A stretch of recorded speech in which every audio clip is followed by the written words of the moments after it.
to a cover story interview. We have today back with us a very favorite guest, Dr. Swamy, BJP MP, thought leader on his own brand, and someone who's we've been waiting to have him back again. So today we're going to be talking to him about the legacy of Subhash Chandra Bose. First of all, Dr. Swamy, Happy New Year, and it's good to have you back on the show. Yes. Today, I would really like to talk to explain to us, first of all, how do you interpret the legacy of Subhash Chandra Bose? Because, some people see him as a fascist, some people see him as a militant nationalist. There are all kinds of interpretations to his legacy. Well, naturally, this is all inherited from the British. Subhash Bose, actually qualified to become an ICS officer. He was ranked 4th. When he was in Cambridge at that time, and got to study there, and then he took the exam.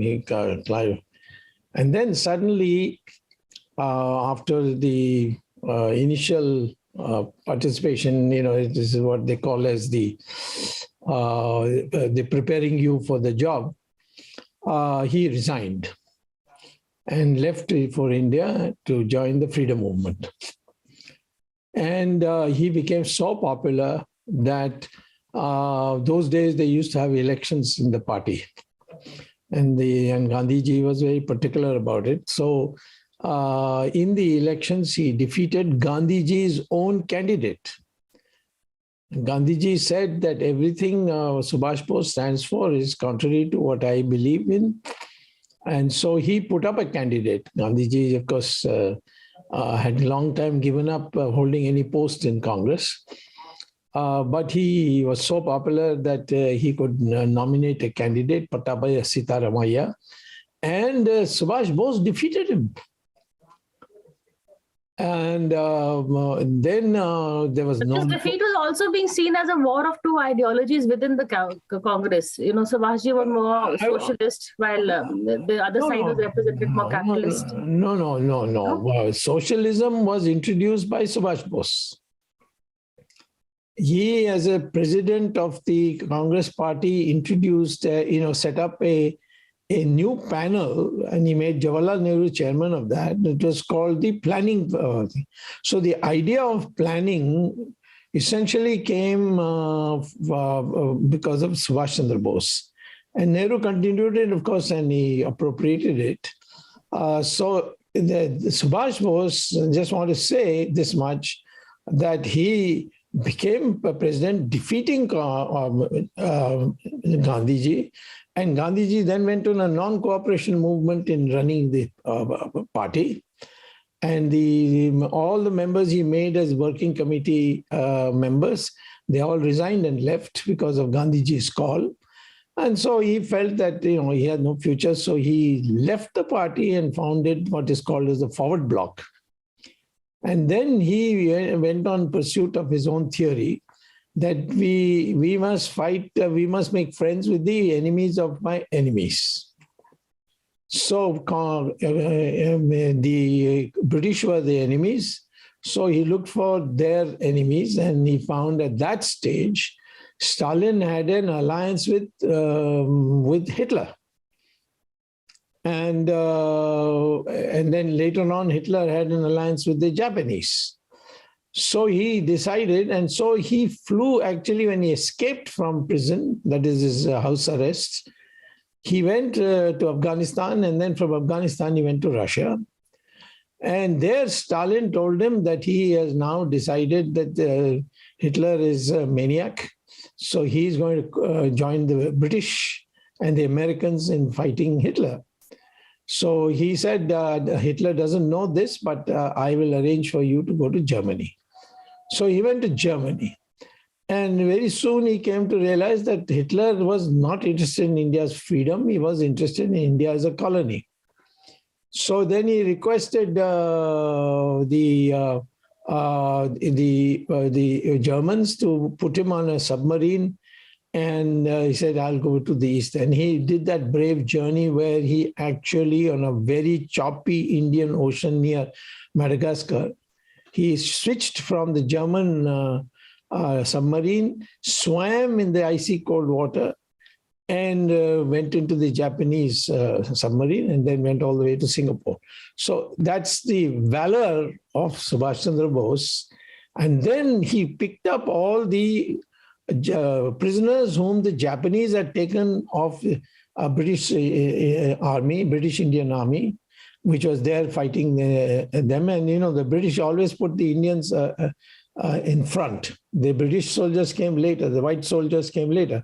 Even in Europe, from Normandy to up to German border, it's the Sikh regiment which was put in the front. And they cleared the way for the British soldiers and the American soldiers to come. So, yeah. Same thing happened in Africa too with Rommel. Rommel was defeated because of the Indian soldiers.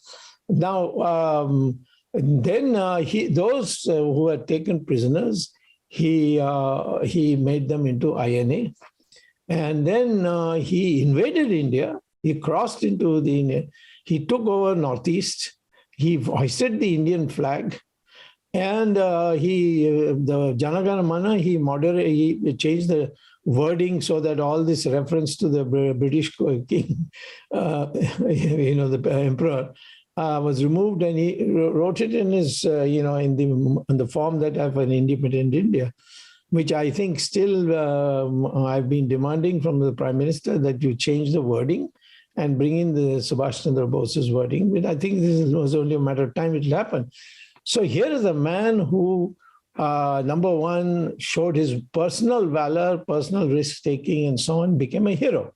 Now, the British are on record to say that they are leaving India only because of the fear, because they knew secretly that Subhash Bose is still alive and he is in the custody of the Russians.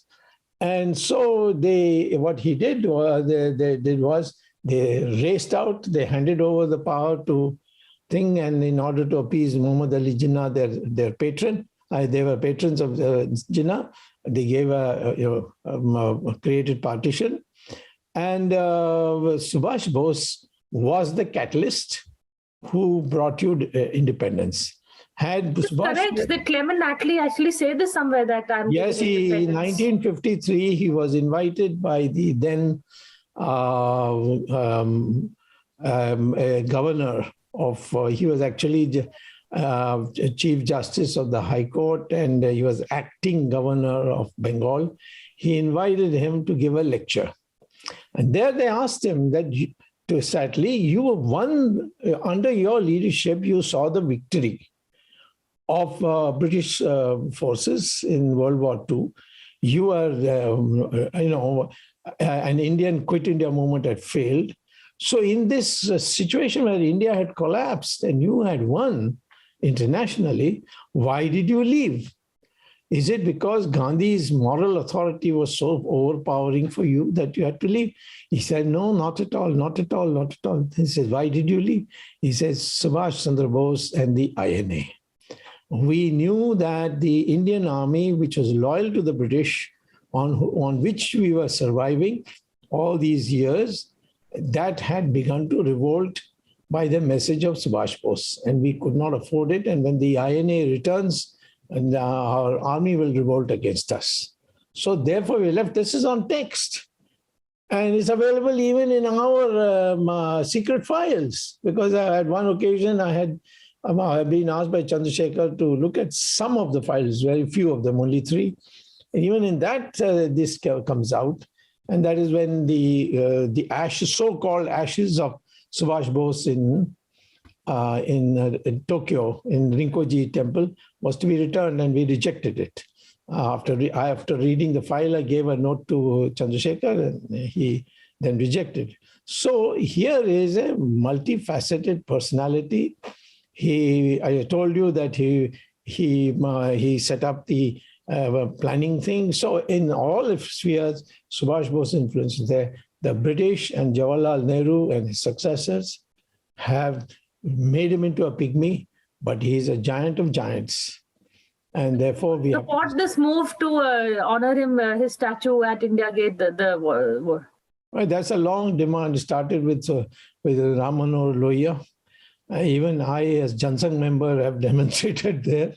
We have all been for it. I've written a number of letters to the PM. Others have. General Bakshi, who was in the INA, he also has written about it and spoken about it and protested about it. And so there's a long demand. And I think in the present circumstances, it was a good move by Modi because something he has done which the general masses were demanding. I am not going to ask the obvious follow-up, but I'm going to instead stick to Subhash Chandra Bose and ask about the mystery of his death. What is your theory regarding that? Where do you think I can tell you because I have researched it. Subhash Bose from Burma came to Bangkok. From Bangkok, he came to Singapore. And, the Japanese were in retreat at that time. Now I'm talking about August of 1945. Germany had lost in May of 1945. But Japanese had not lost till that atom bomb was put in Nagasaki and Hiroshima. And that was on the 9th of August. So the process of cracking up had come and the Japanese had surrendered. So he then decided that he has to find another place. So he first came to Burma, and from Burma he came to Singapore. From Singapore, he flew to Saigon, which is Vietnam, today's Vietnam, southern part of Vietnam. And there he's supposed to have flown to Tokyo via a stopover for fueling at Taiwan, in Taipei.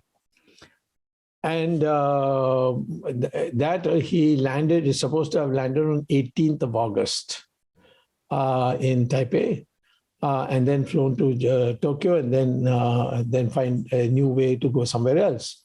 But actually what he did not go to Taipei.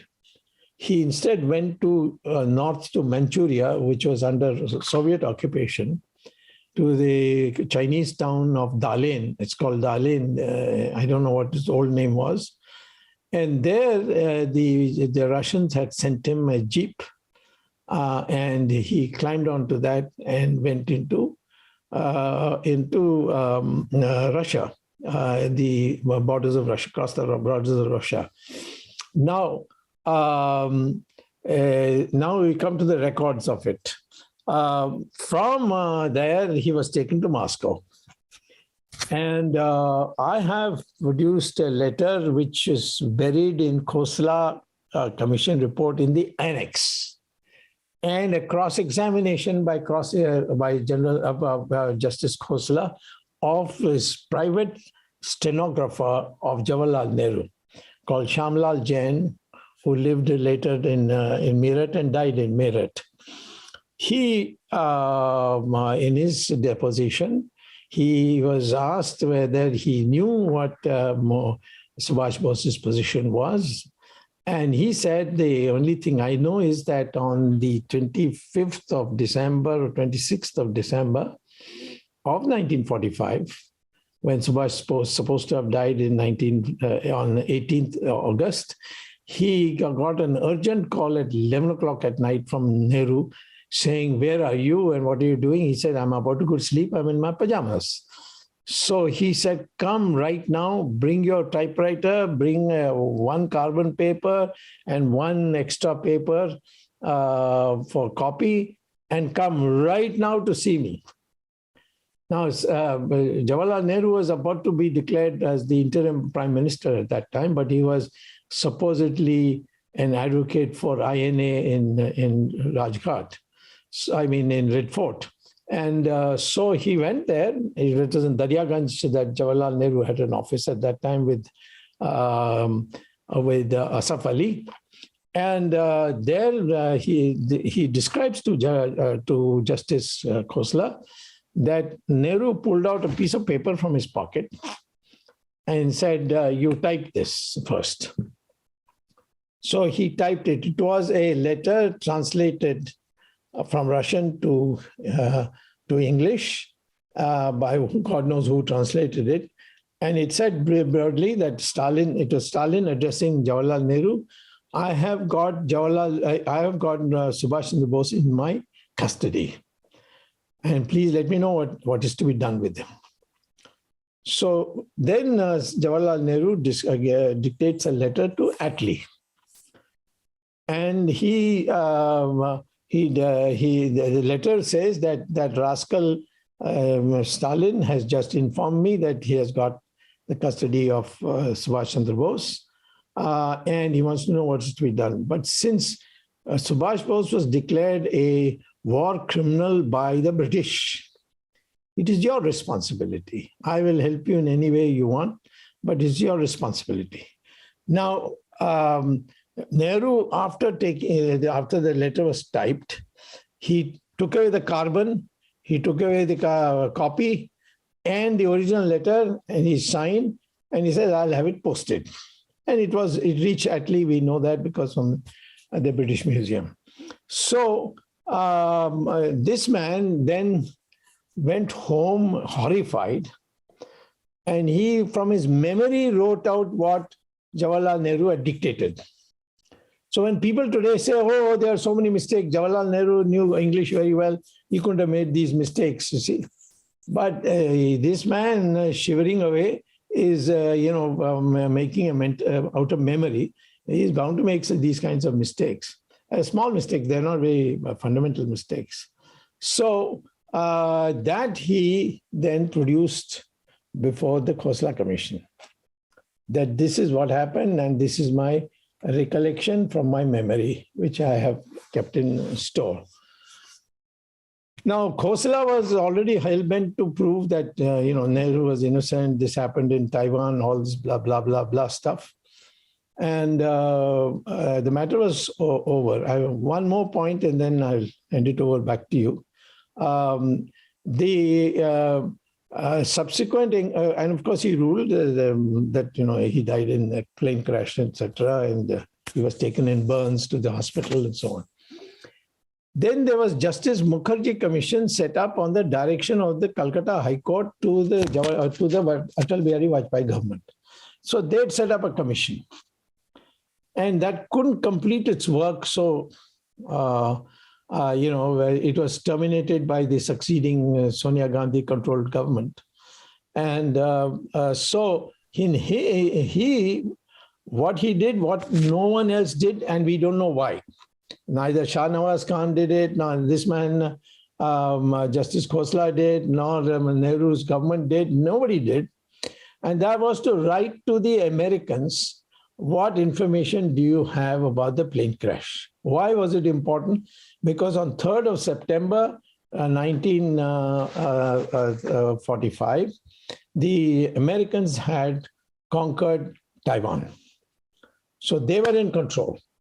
So the American State Department sent it to the CIA. And the CIA has written, and it is there in the records of the whatever report Justice Mukherjee produced, saying that we had made a thorough search at that time itself. And our records clearly show that there was no plane crash and there were no charred bodies in the hospital in Taiwan. There's only in Taipei. There's only one hospital and near the airport, and in no hospitals were there charred bodies admitted. So the theory is not valid.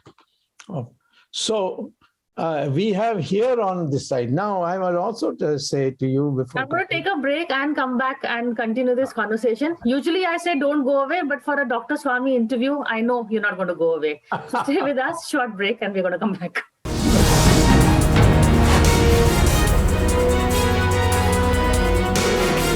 We're in conversation with Dr. Swamy, and as before the break, we were talking about the various theories regarding the mysterious disappearance of Subhash Chandra Bose. And Dr. Swamy's come up with two very interesting facts that he told us, but you were going to complete your conversation. Yeah, so now we, during this period, from December 25, when the letter from 26, a letter came from Stalin to Nehru. And subsequently, according to me, Subhash Bose was killed in Siberia in 1953, according to my piecing together. I'll tell you how I pieced it together if you are interested. And that is that Radhakrishnan was, first of all, the very first appointment that Jawaharlal Nehru did as Prime Minister was to post his sister, Vijay Lakshmi Pandit, as ambassador to Moscow. And, in 1977, she was on the side of the Janata Party. And I asked her about it, and she said, "Come and meet me." But I could never meet her. And she didn't live very long after. So, therefore, I don't know what she would have said to me, but the fact is that at that time, a professor at Oxford called Radhakrishnan, who later became, surprise to everybody, the Vice President of India and then the President of India, I know he was a well-known leftist. His son Gopal was, of course, a communist. S. Gopal, I don't know, you must have heard of him. Radhakrishnan went to Moscow. And all internal Russian reports say that Stalin made him meet Subhash Bose. And that is the secret on which Radhakrishnan got all these promotions, some allege. The second person was Krishna Menon, which is totally unadvertised. But I fortunately got one newspaper cutting which says Krishna Menon on the way to Paris, where he met the Russian ambassador there, or Russian foreign minister, whatever. And Krishna Menon had no position at that time. In the 50s, early 50s. No. It's 46, 47. So he and Radhakrishnan also went when Stalin was alive and well. And it was, I think, before 49 or like that. So Krishna Menon quietly went, and he's also supposed to have given a report that Subhash Bose is hale and hearty, and there could be any time that he would return, because everybody was saying, Muthuramalingam Thevar, who was his lieutenant in Tamil Nadu, whom Jawaharlal Nehru cooked up a false murder case and put him in jail and ruined his health. Muthuramalingam Thevar, whose statue I managed to put in Parliament, he said, I am in touch with Subhash Bose, and he's alive, and he's going to come. Even Gandhi said before his assassination that I know that Subhash Bose is alive. How do you know Gandhiji said that? It's public. I've got it somewhere, and I think I'll dig it out and send it to you. So publicly he said Subhash is alive. So, and he's going to come back soon. The British were so shattered by the fact that they knew that Subhash Bose was alive. The Stalin is looking after him. They must have made some deal with the Russians. And Jawaharlal Nehru must have also made it. The pro-Soviet behavior of India for so many decades, I think, was because of this Subhash Chandra Bose secret. And I feel that one very vital opportunity we had when Yeltsin was the president of democratic Russia, after Russia had collapsed. I'm talking about 92, 93. But Narasimha Rao was totally reluctant.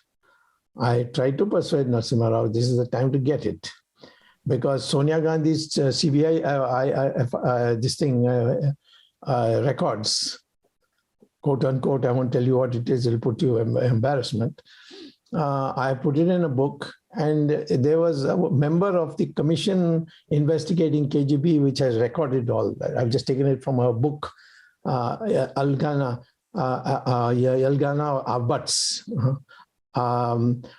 She has written a book called KGB, The State Within the State, which you can see long references to things in India.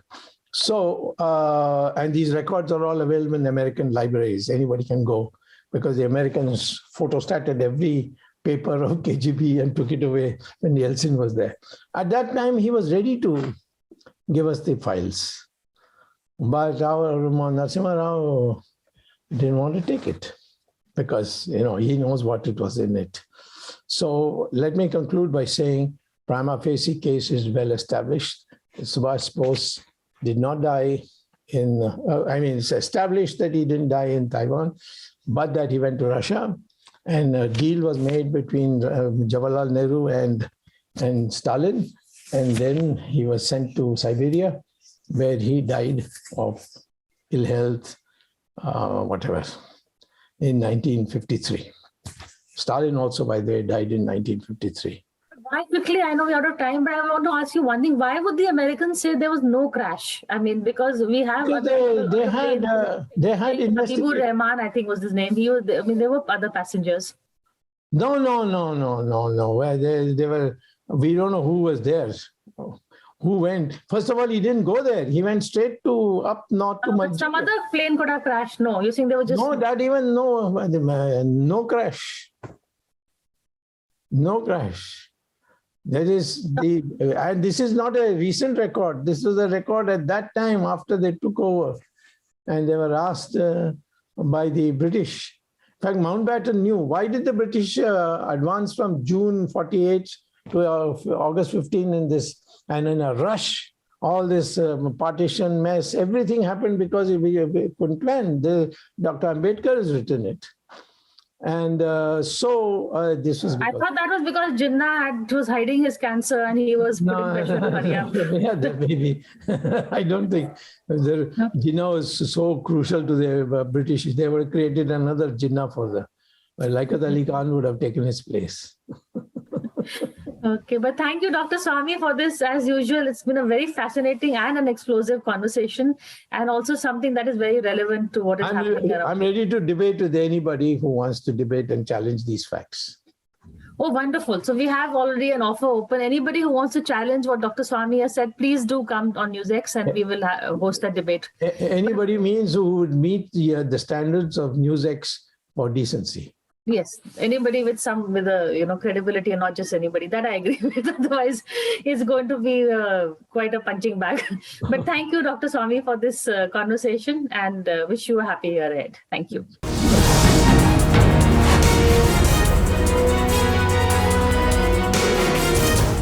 For more such videos, subscribe to the NewsX YouTube channel, hit the bell icon.